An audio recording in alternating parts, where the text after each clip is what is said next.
I'm Tony Robles, and this is 15 Levels of Pool.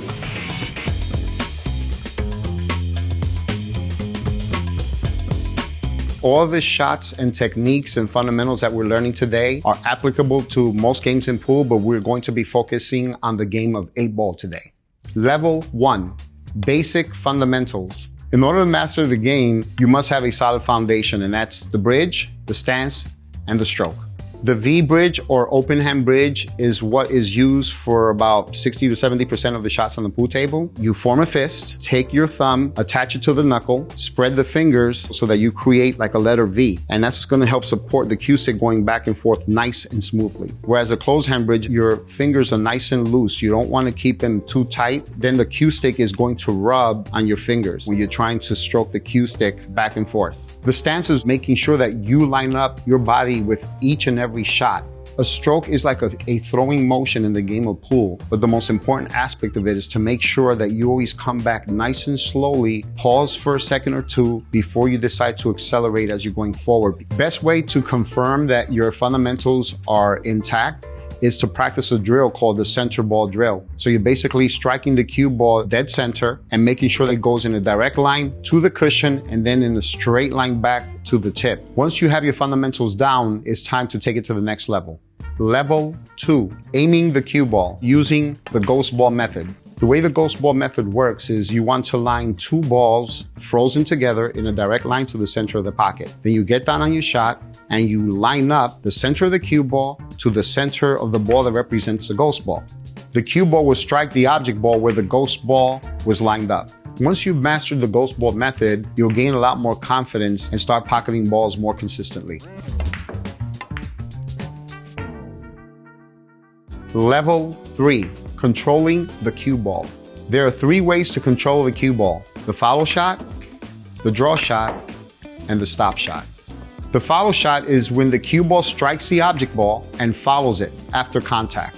After striking the cue ball above the equator, it gives it what we call instant forward momentum, which allows the cue ball to continue to roll forward after contact. A draw shot is when the cue ball comes back towards you after striking the object ball. In order to achieve the draw shot, you must strike the cue ball way below the equator in order to give it backspin so that after contact, the cue ball will draw right towards you. A stop shot is when you strike the cue ball, send it to the object ball, and have the cue ball come to a complete stop. In other words, it has no forward momentum or no backspin.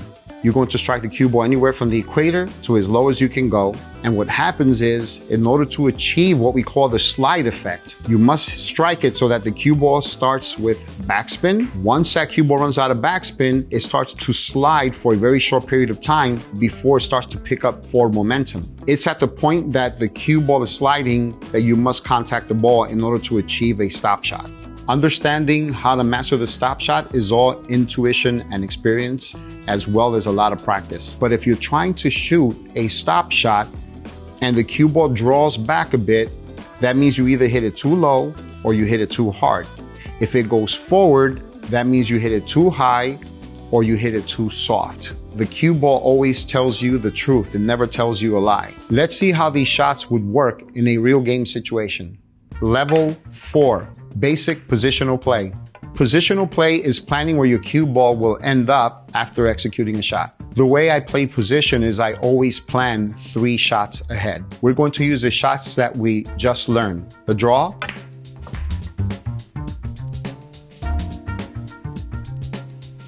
the stop, and the follow shot. And as you can see here, we are now in perfect position for the 8-ball.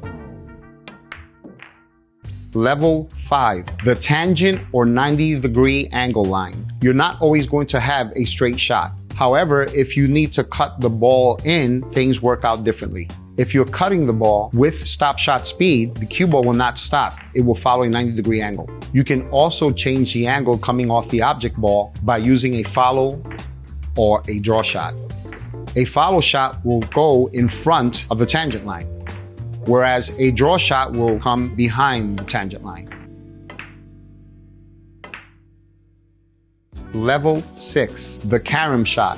A carom shot is used when you're coming off a ball that doesn't have access to a pocket and you want to come off that ball and use it almost kind of like a cushion to bounce a cue ball off of it in order to pocket another ball. In this shot here, the 14 doesn't have a clear shot to a pocket and neither does a 9 ball. So I'm going to send the cue ball off the 14 to the 9 ball in the corner pocket.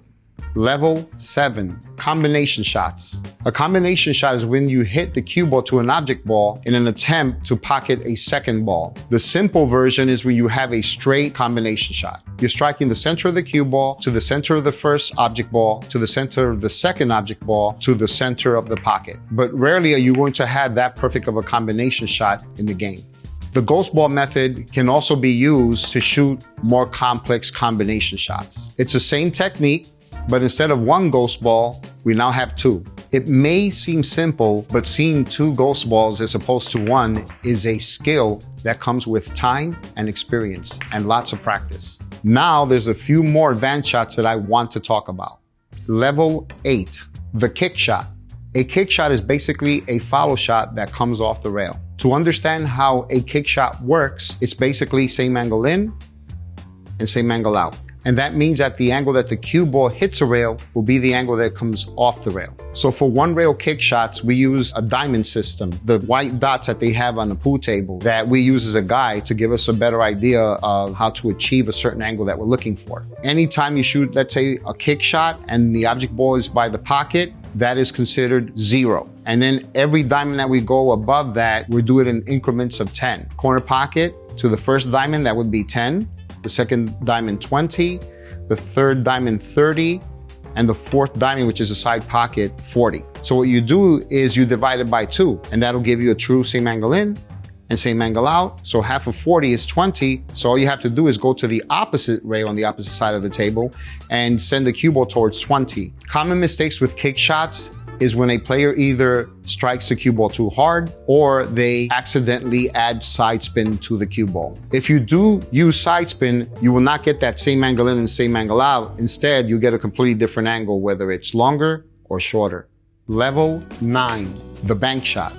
A bank shot is when you send the cue ball to an object ball and the object ball comes off the cushion towards the pocket. It's basically the same angle in and angle out. So when a bank shot is struck with too much speed, it comes short of the mark. Struck too soft, it actually lengthens the angle a bit. It's very easy to mess up the speed if you are unfamiliar with different types of speed in the game of pool. Level 10, defensive shots. You're not always going to have a clear shot in the game of pool. When that happens, you're going to have to learn how to shoot defensive shots. The most basic defensive shot in pool is when you strike the cue ball into an object ball while trying to hide the cue ball and leave your opponent a very bad shot. There are many types of defensive shots, but we're not going to get into those today.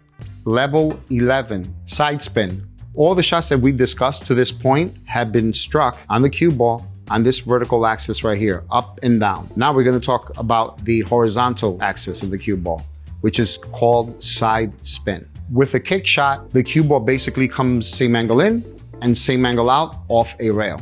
But when we applied side spin, things work differently. It actually widens the angle coming off the rail or shortens it depending on which side you hit. Some of the common mistakes people make is they end up either hitting it with not enough side spin or too much side spin. So I recommend going in half tip increments to the left and to the right. So that way you familiarize yourself with how much does it affect the angle coming off the rail with a little bit of side spin versus a lot of side spin. Level 12, Massé shot. A Massé shot is an extreme curve shot that is shot with almost a 90-degree angled cue. When you strike the cue ball at a 90 degree, it actually causes the cue ball to go around almost like a U-turn like. I like to use a Massé shot or a curve shot whenever there's a ball in front of the pocket and I have an interfering ball that's blocking me or preventing me from hitting the ball directly. This shot requires a lot of confidence, but with practice comes confidence. So you should always start off with just a slight bit elevation, see how much you can curve it from there while trying to maintain a lot of spin on the cue ball, whether you're hitting it on the right-hand side or the left-hand side. And as you start getting familiar with how much a ball is curving, you start elevating the cue stick a little more until you are finally able to get a full-blown Massé or curve shot around the object ball. Level 13, the jump shot. It's a misconception that a jump shot is when you scoop underneath the cue ball, when in fact, that is considered a foul in the game of pool. A real jump shot requires you to come at an angle. It sends all the momentum to the bed of the table, which bounces it over the object ball. And speed is very crucial because if you strike it too hard, you always run the risk of either jumping the cue ball off the table or both balls off the table. Now that we've covered a long list of shots, we are ready to play a game. Level 14, the break. The goal of the break is to give yourself the best chance to run the table. The ideal break is when you send the cue ball in a direct line to the lead ball. This sends the momentum of the cue ball into the rack, spreading the balls across the table. This will give you the most options for the first shot after the break. There are two ways to learn how to break. First, you must learn how to break with just your arm, no body movement whatsoever, until you learn how to get an accurate, dead square hit on the head ball. Once you've done that, then you're gonna learn how to throw your body forward with your arm to get more power. Once you've mastered the momentum of throwing your body into the break, you will have the ability to hit it much harder and increase the chances of pocketing a ball on the break. Now let's play.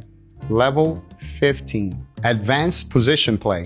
When I run the table, most times I end up using the techniques that we discussed today, whether it's a draw shot, a carom shot, a bank shot, 9-degree angle shot. All these shots are tools that need to be mastered in order to run out the table consistently. Whenever I assess a table, I always look for a pattern that is going to minimize the movement of the cue ball as much as possible. By thinking backwards, I first start looking at the 8 and pick a ball that I think will be the best candidate to get me to the 8 at the end of the rack. And once I figured out that shot, I pick another ball that will be the best candidate to get me to the shot before the 8 ball, and so forth.